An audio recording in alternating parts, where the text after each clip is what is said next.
Hola queridos amigos y amigas, espero estén muy bien.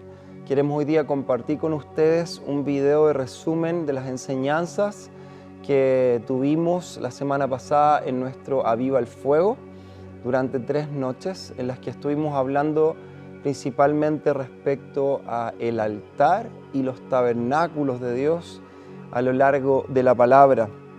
Y comenzamos definiendo lo que es un altar. Un altar es una estructura física o bien un espacio espiritual donde nosotros podemos traer voluntariamente ofrendas como sacrificio al Señor. Y también entendimos que a lo largo de toda la palabra los altares son lugares de la presencia de Dios, lugares de encuentro del Dios vivo con los seres humanos. Vimos también cómo muchos de los altares que se edificaron fueron realmente respuestas en adoración y en reconocimiento de personas que habían recibido una revelación de Dios en alguna situación particular, donde Dios había intervenido en alguna circunstancia y había marcado con un hito, un suceso, la vida, la circunstancia de alguien, y los altares entonces eran edificados como muestra de que en ese lugar el Señor había intervenido, en ese lugar el Señor se había revelado. Así que podemos entonces desprender este principio de que un altar de adoración siempre va a ser en respuesta a una intervención soberana de Dios en nuestra vida.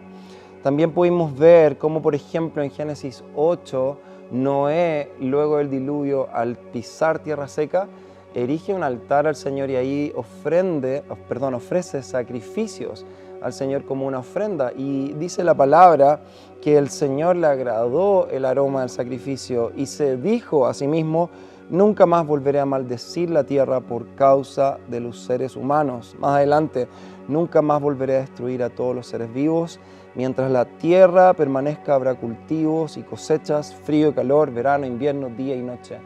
Así que vemos también los altares no solo como lugares de adoración en respuesta al Señor y su fidelidad, sino que también lugares donde Dios recibe la ofrenda y desata promesas sobre la vida del ser humano. También vimos Génesis 22, revisamos esta historia donde el Señor le pide a Abraham su hijo Isaac como una ofrenda. Y sabemos que Abraham subió al monte para sacrificar a su hijo y justo antes de hacerlo el Señor interviene y le dice: no lo hagas. Así que el Señor ahí proveyó un sacrificio animal para Abraham y luego de esto el Señor confirmó la promesa que ya le había hecho a Abraham, diciéndole: como sé que estuviste dispuesto a obedecerme y sacrificar a tu propio hijo, hoy día yo puedo confirmar y confiar esta promesa para ti. Así que también podemos entender el altar como un lugar de confirmación de las promesas de Dios, de adoración de nuevas promesas, de confirmación de estas promesas. Y finalmente también hablamos del altar como un lugar de muerte, un lugar donde algo de nosotros, de nuestra humanidad, de nuestra vida, algo de valor para nosotros es sacrificado, es consumido, y donde también podemos recibir la provisión de Dios. Así que finalmente el altar es un lugar de provisión divina, un lugar de intercambio divino, donde traemos voluntariamente algo de nuestra vida y recibimos algo mayor del Señor, algo humano, algo finito, y recibimos algo divino y algo eterno de Dios para nuestra vida.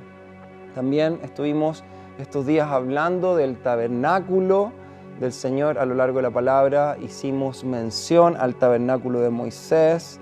Sabemos que Éxodo 25:8 el Señor le dice a Moisés y al pueblo: después me harán un santuario para que yo habite entre ustedes. Y aquí vemos que hay una clave, porque vemos que el Señor desde el jardín del Edén y por toda la eternidad su deseo es habitar entre su pueblo, no solo estar sobre su pueblo, no solo guiar al frente de su pueblo, sino que estar entre su pueblo. Y ahí vemos este maravilloso diseño del tabernáculo de Moisés, donde está el atrio, el lugar santo, el lugar santísimo, Y este tabernáculo se ubica en la mitad del campamento y este es el deseo de Dios de habitar en medio del pueblo.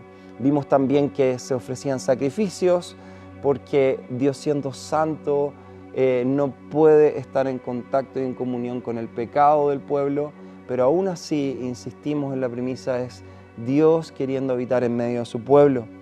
Y esto es lo que vemos cumpliéndose con el tabernáculo de Moisés en medio del desierto. Luego también el día jueves el pastor Alejandro nos estuvo hablando de la tienda de David o el tabernáculo de David. Sabemos que durante el reinado de David, David fue y trajo el arca del pacto de vuelta a la tierra de Israel y lo puso en la mitad de la capital en Jerusalén.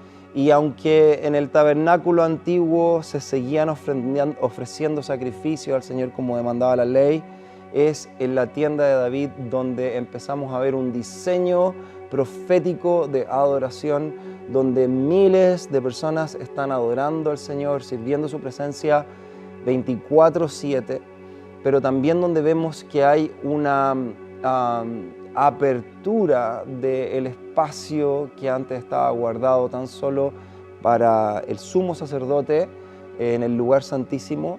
Vemos que ahora se abre este espacio y en la tienda de David el arca estaba ahí en el medio y podían acceder no solo el sumo sacerdote, sino que los sacerdotes israelitas e incluso extranjeros. Así que lo que estamos viendo es un diseño profético de lo que va a ocurrir en el Nuevo Testamento, donde la presencia de Dios va a estar cercana a su pueblo, donde las personas, no solo israelitas, no solo sacerdotes, sino que todas las personas van a poder acceder a la presencia de Dios. Y todo esto va a ser posibilitado por el sacrificio perfecto de Jesucristo, cuando Él entrega su vida y se presenta como el sacrificio vivo, perfecto, en un altar divino, celestial, en su propio templo, en su propio cuerpo, que es el nuevo templo. Y finalmente, Guille nos estuvo compartiendo el día viernes respecto a la Nueva Jerusalén, la nueva creación, este lugar donde finalmente vemos que el relato bíblico termina con el Señor viniendo y habitando en medio de su pueblo.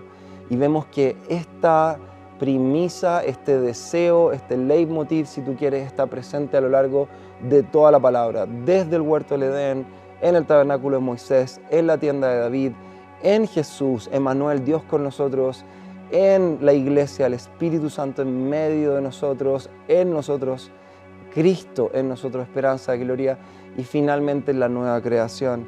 Y estuvimos hablando de esto y estuvimos comprendiendo un poco más de lo que es el rol sacerdotal, cómo el Señor Jesús no solamente nos perdonó de nuestros pecados para darnos acceso al cielo, sino que vemos en Apocalipsis que todos nosotros somos restaurados al diseño original de ser sacerdotes al servicio de nuestro Dios, para estar adorándole en este templo que ya no es un templo hecho de manos humanas, sino que Él es nuestro templo. Como dice Juan en Apocalipsis, no vi ningún templo porque el Señor y el Cordero eran el templo. Y quiero cerrar leyendo 1 de Pedro 2, versículos 4 al 5, dice: ahora ustedes se acercan a Cristo, quien es la piedra viva principal del templo de Dios. La gente lo rechazó, pero Dios lo eligió para darle gran honra.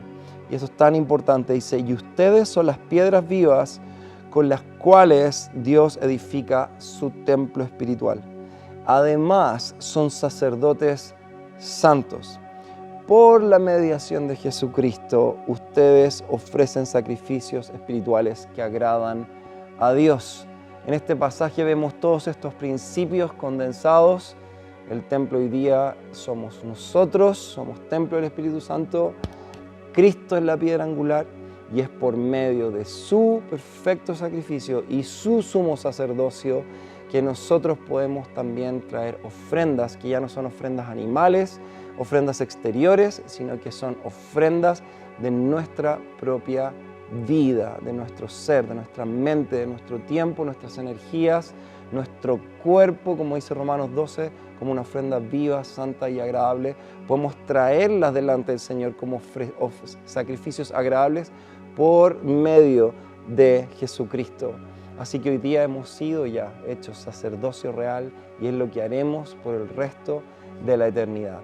Que Dios te bendiga, te animo a poder ver estas enseñanzas en Aviva el Fuego de abril 2024. Nos vemos.